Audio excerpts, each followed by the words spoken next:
Sometimes a truth that has long been recognised needs spelling out. Tonight, figures from new BBC Global Research do just that. They show a significant increase in the number of days temperatures around the world are hitting 50 degrees. In other words, the world is seeing far more extreme heat. Since the 1980s, the number has tripled. The total number of days above 50 degrees C has increased in each of the 10 years since that decade. In the 1980s, it averaged 8 a year. In the last decade, we've seen 26 days a year. Temperatures of 50°C happen predominantly in the Middle East and Gulf regions, but they're now happening in more areas of the world than ever before. North Africa has seen them with increasing frequency, and here we can see what happened in this last summer. Canada hit 49 degrees and Italy 48. Well, without cutting fossil fuel emissions, scientists warn we'll see more of these days in more parts of the world. So 6 weeks out from the global climate conference that Britain will host in Glasgow, what should the message from politicians be?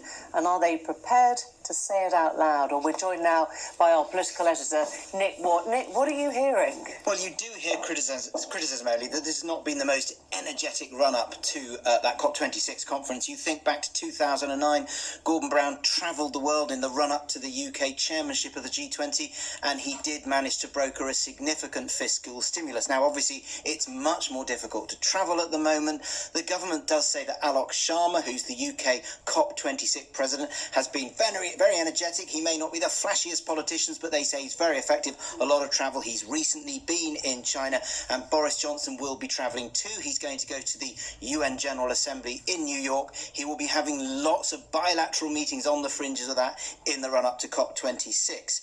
And it looks like he will be meeting Joe Biden in the White House. Now, the significance of meeting Joe Biden is that is a chance to unlock one of the key things that Boris Johnson's got to agree before this conference, which is a $100 billion annual fund that's meant to be up and running by 2020, funded by developed countries to help developing countries mitigate climate change. They're not at that sum yet. I think it's around $80 billion a year at the moment. And the view is that that has got to be agreed, got to be sorted before the conference, because if it's not, developing countries, the fear would say, you're not serious, and China would say to them, we told you that they weren't serious. The absolutely key player is the United States. Good noises from Joe Biden, but of course the President of the United States does not have a magic wand in Washington. What do Congress think? So obviously, COP26, big moment for this country, big moment for the world. I've been looking at the challenges. Wildfires raging across continents. Flash floods with terrifying consequences. Biblical scenes playing out over a matter of weeks, serving as a brutal wake-up call that our climate is changing. Shaken by the summer of 2021, world leaders will soon be gathering on these shores to try and redouble efforts to tackle man-made climate change. 6 years since their last major climate gathering, and at the heart of COP26 in November in Glasgow, a mission to underpin and strengthen the commitment in Paris to keep global warming well below 2 degrees Celsius above pre-industrial temperatures, and ideally no more than an average rise of 1.5 degrees, which is seen as the tipping point. The higher rate would still see dangerous rises in sea levels. But actual commitments at the time suggest that global temperatures would increase by 2.7 degrees by the turn of the century. That would threaten unsustainable heat in parts of the world. Subsequent commitments suggest temperature increases could be kept at 2.4 degrees, which would pose major dangers in many parts of the world. At a push, this could be kept at 2 degrees. To achieve that, America would have to deliver its target of having zero carbon emissions by 2050, and the world's largest polluter, China, would have to reach its goal of becoming carbon neutral by 2060. This is the make or break decade for our climate, And so Glasgow is the make or break conference to drive down emissions and slow the rise in temperatures. Unless drastic action is taken, there's talk in Whitehall of an average rise in temperatures of 3.4 degrees by the end of the century, making large parts of the planet uninhabitable. A leading climate scientist says there's no time to waste. Climate scientists have been trying to ring the alarm bell for more than 3 decades now.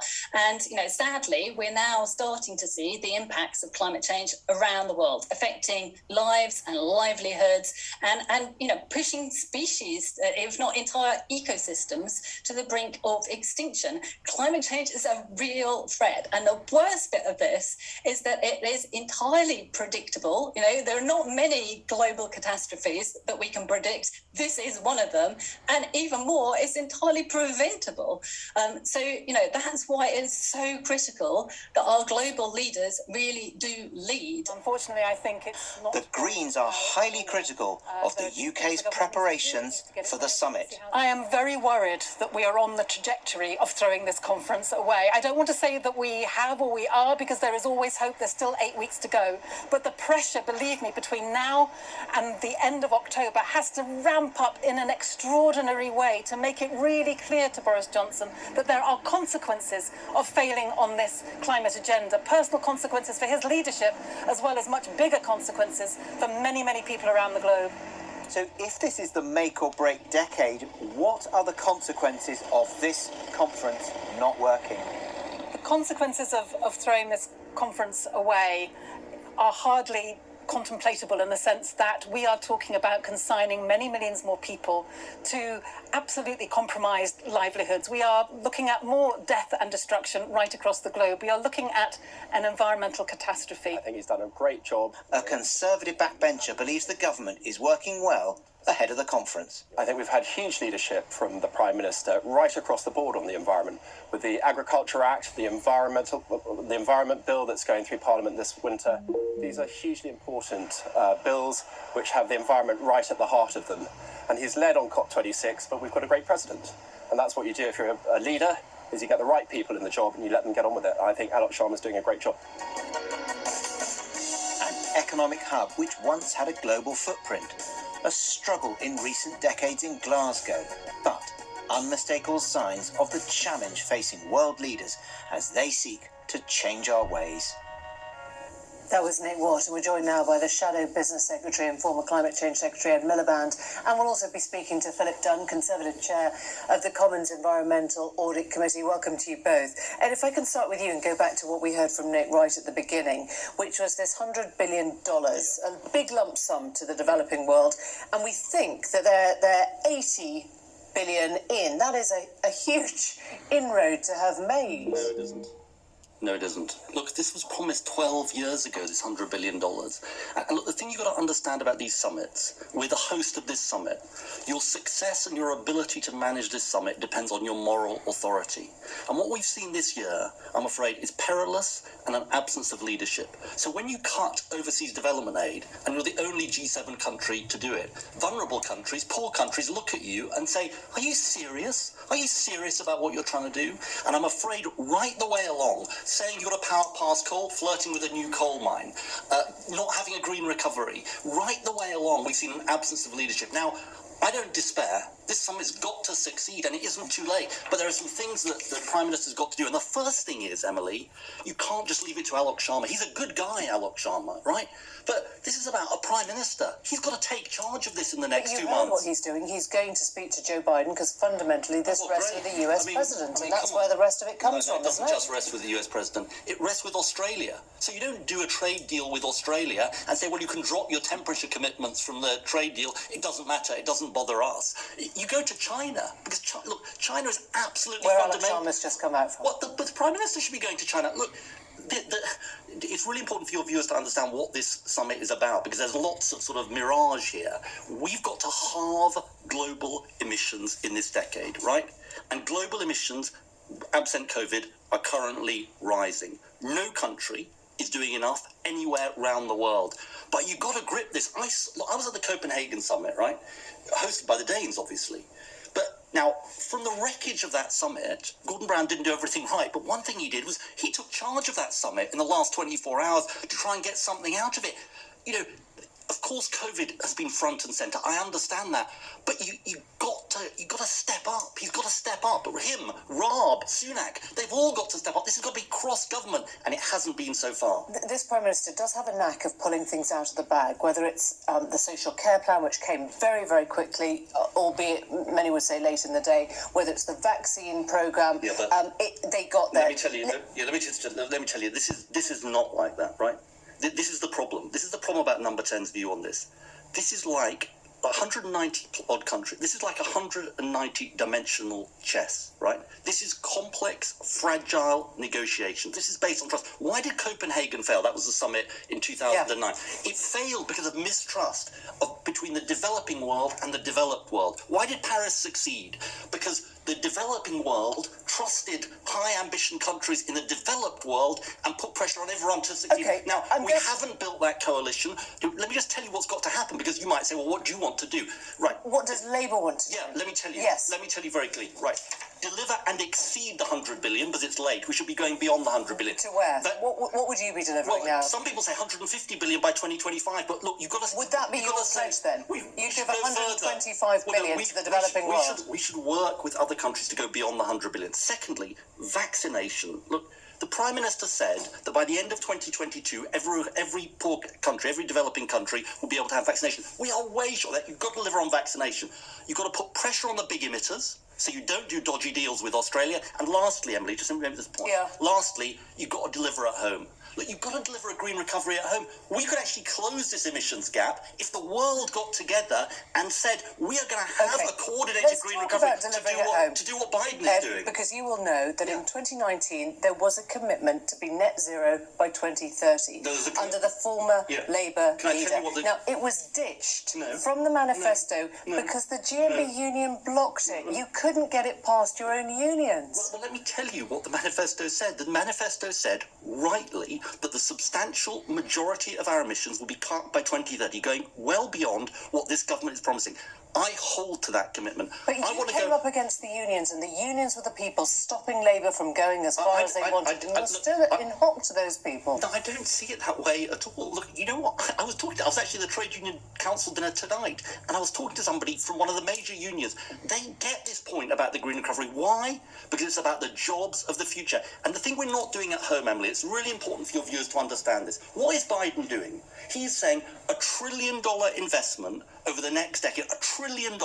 Even per capita, we are doing 1/20th of that. And you want to be as ambitious as Joe Biden is. So what does that mean in terms of labour and cars, or labour and planes? Do you like cars? Do you like electric cars? Or do you I do like electric cars. Yeah, but I tell you what, we've got to invest in the gigafactories so we manufacture them in this country. We've got to invest in the steel industry. So it's fine to keep driving. As long as they're electric, it's fine to keep driving if you're Labour. You can't replace you shouldn't replace every petrol and diesel car with an electric car. You need to improve public transport and walking and cycling. Okay. But it's part of a plan. But let me just make this point to you, which is, if we really treated this like an emergency, it's not the same as COVID, but if we treated it like it was an emergency, we would be investing in the green recovery. We would be borrowing to invest because it makes sense to do that. I'm going to put to you, at your conference, a Labour socialist grouping is going to ask Labour to vote for their Green New Deal motion. You'll be aware of this. It sees energy, water, transport going back into public ownership. We're in favour of common ownership. So you'll vote for that? You'll vote yes for the Green Socialist. There's always management of these things at conferences, but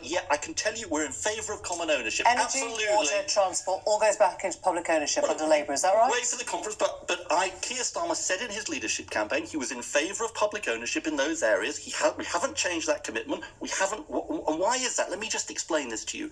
Because in particular, in relation to natural monopolies, if we're going to make this green transition, then public ownership is the right way to go. We don't resolve from those commitments. So we may see the Labour front bench voting in favour of that. We may well see it, but there's always messy. Let's bring in Philip Dunn, because there's quite a range of charges against your government tonight from Ed Miliband and others. The Climate Change Committee said the policy is just not there. Lord Debon, who chairs it, was asked to give the government marks out of 10, and he said somewhere below 4. How would you mark your government?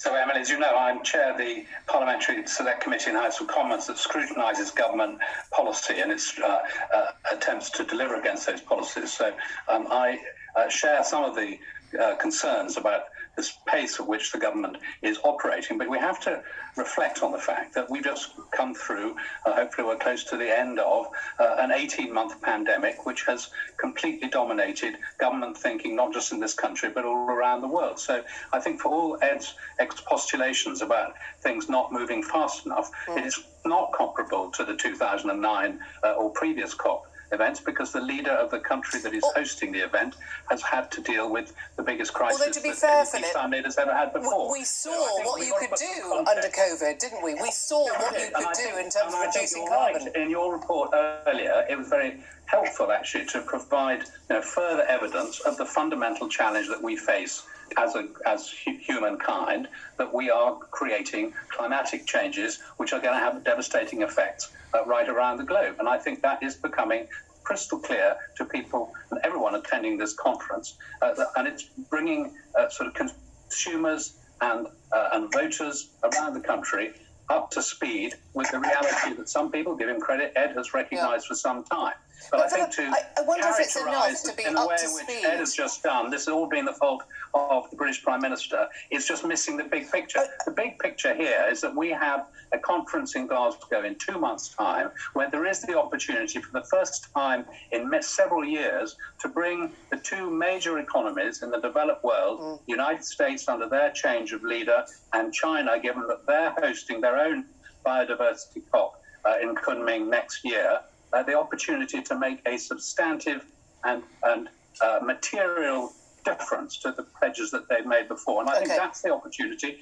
Alok Sharma was in China last week. I'm hopeful that the Chinese will see it's in their best interest to get on board with this agenda and start to deliver. The point was that Ed said, why isn't the Prime Minister screaming this from the rafters? It's 6 weeks away. If this was the Olympics, we'd be shouting about it and talking about nothing else, whereas many people in this country still don't know what COP26 means or stands for. What about global Britain? We're meant to be outward-looking, modern. We've bowed to Australia over what they wanted on climate change. We cut international aid. We've changed what we said about the Paris climate temperature goals because we didn't want to scare off Australians over a trade deal. That's not a proud, confident country speaking.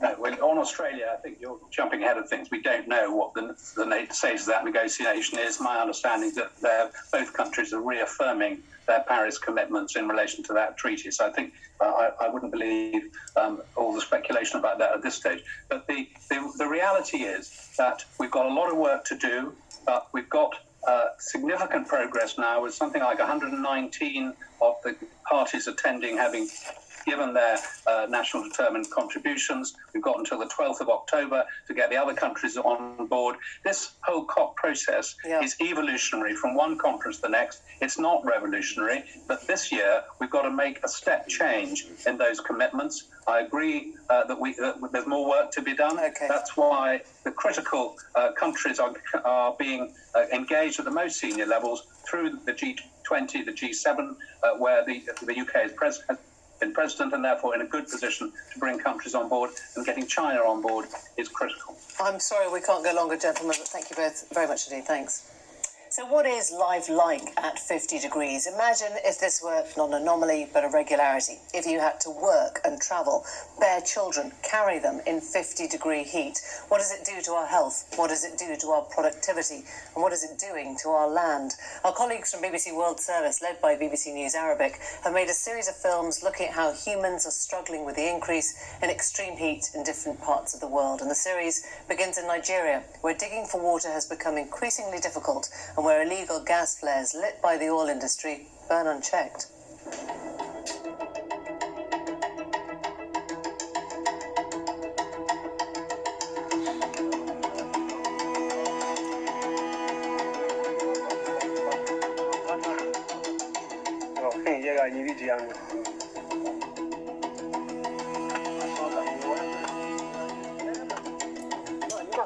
Mayale janya kwa matubi akamro ishanje hi mamaya nya ya apo woshi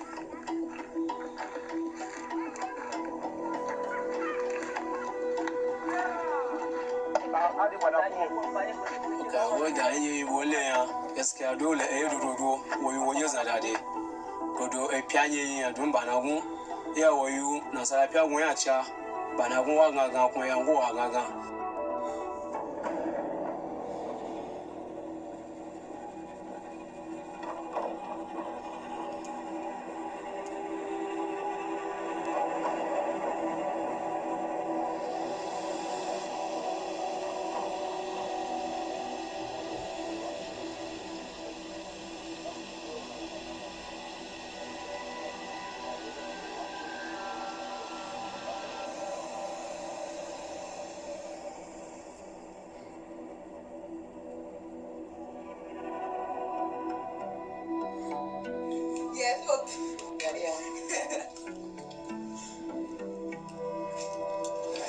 This is my children. Only know you have nana. I would like Kishena. You go family blue cover 200,000 on your blue. Make up why if you care only na. You go over Revena, Canana, or Gangana, we are Finiana about Jimmy Jackana. It's too hot.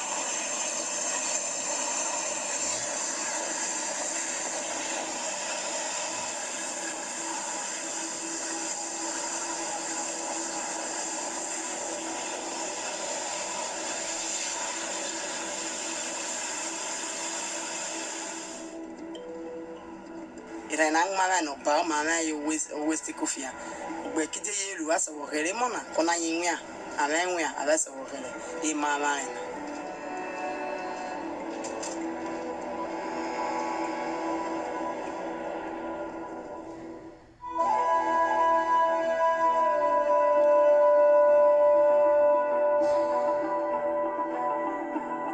Fenye ya soma ge na nyidije haga ya soma ya bwa shenje 5 feet ni. If I buy to everybody, you got your you got 7 feet.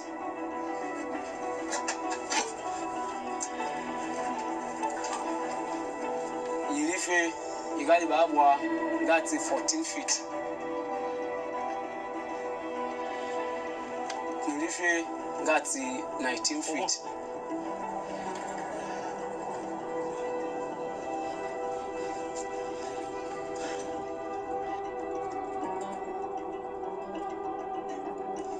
You boy feeling and you reach a young body with feeling told the Banagushi.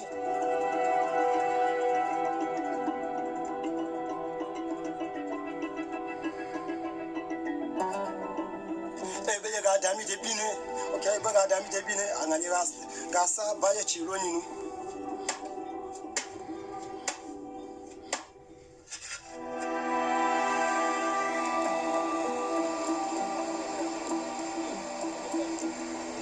When I was a kid, the rain is not like this, the weather is not like this.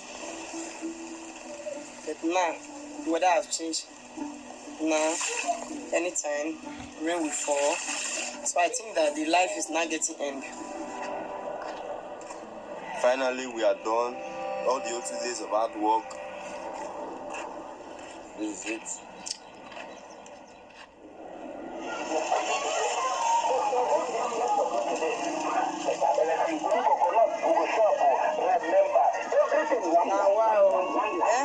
After 4 days work, now me and my 5 shifts after 4 days work, profit of 2,000 naira I got for boss.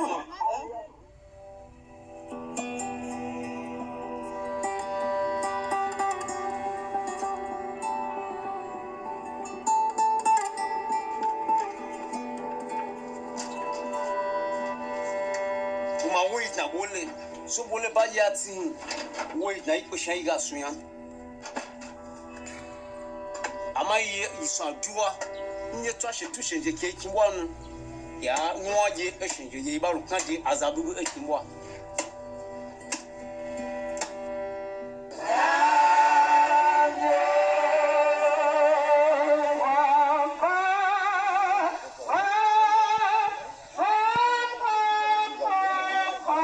This is my family. Give back money.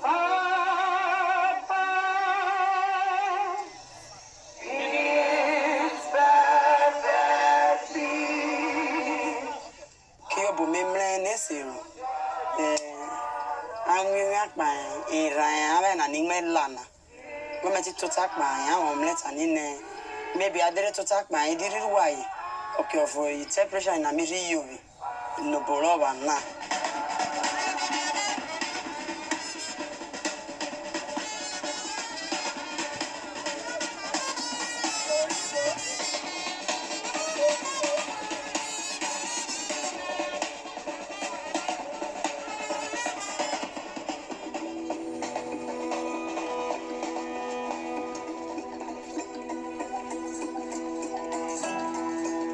Sand to reach where the water there, sand of water. Yeah, you can see. Yes, you can see. See, we are ready instead of storm. Sand. See some sand near water. Yeah, you can smell water.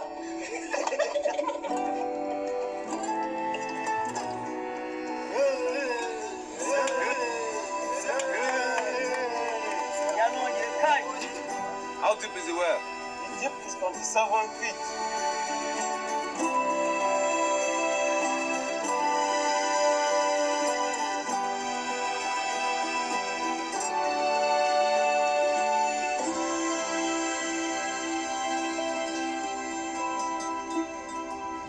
And we'll be bringing you more films from life at 50 degrees C over the coming weeks. You'll be able to see the short videos on iPlayer and the BBC YouTube channel. And the series culminates in the week of COP with an hour-long edition of This World on BBC Two. We're joined now by Cristina Figueras, who was a key architect of the Paris 2015 agreement, and she joins us from Costa Rica. Cristina Figueras, 6 years after you made the Paris Agreement, you're seeing these numbers now in some form being rubbed out, and I wonder how that feels. Well, I think I wake up every morning with just huge amounts of impatience, because the fact is, Emily, we are actually walking in the right direction, but we're crawling, we're not running. So what we need now is speed and scale. We know science has been abundantly clear that we are running out of time. We have to be at 1/2, that's 50% of current global emissions by 2030. That doesn't mean start in 2029, that means start now. And we're just not seeing that. We're not seeing enough effort. You talked in the past of stubborn optimism, was your phrase. Are you still feeling stubborn optimism when the World Bank's anticipating, 200 million people will leave their homes?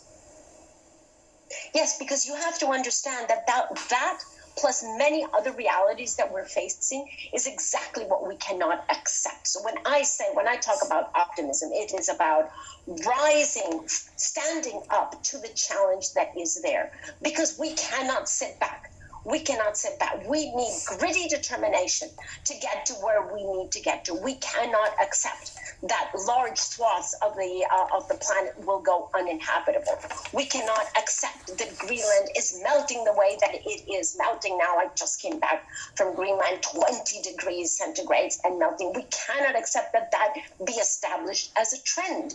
We have to be able to cut the emissions and be able to get down. But that means we have to go at it with determination, right, with gritty determination, with all intent. Can I ask you, when people hear these figures and they sound so apocalyptic, and you will say perhaps rightly so, they are apocalyptic, isn't there a sense of despair that people, your average families who are just trying to sort of get by after a terribly difficult year don't know where to start? They hear 200 million people, or they hear that the climate change is irreversible, or they hear that it's being destroyed, and they think, what is, catching a bus instead of taking a car going to do to that? Well, absolutely. But you see, all of those doom and gloom figures, all of which are correct, they are all projections of what will happen if we don't do our job. But I'm focusing on the piece of doing our job, precisely so that we avoid those scenarios that are apocalyptic. We're not at apocalypse yet. We could get there if we continue to be irresponsible, but we can also avoid it, Emily. That's the point. And we have everything that it takes, because we have the capital, we have the technologies, we have the science, we have the ingenuity in the private sector, we have individual behavior that can change. That's the whole point. We cannot accept apocalypse as our only destiny. We have to stand up now and create a future that not only avoids the doom and gloom, but actually that opens up the possibility of a much better world. That's exactly the point. Okay. Cristina Figueres, thank you very much. Thanks for joining us. Thank you. The COVID vaccination for 12 to 15-year-olds could be rolled out as soon as next week after 4 chief medical officers of the UK agreed the jab would be the best chance of avoiding what they call further disruption to education. It will just be 1 dose of the Pfizer vaccine administered through the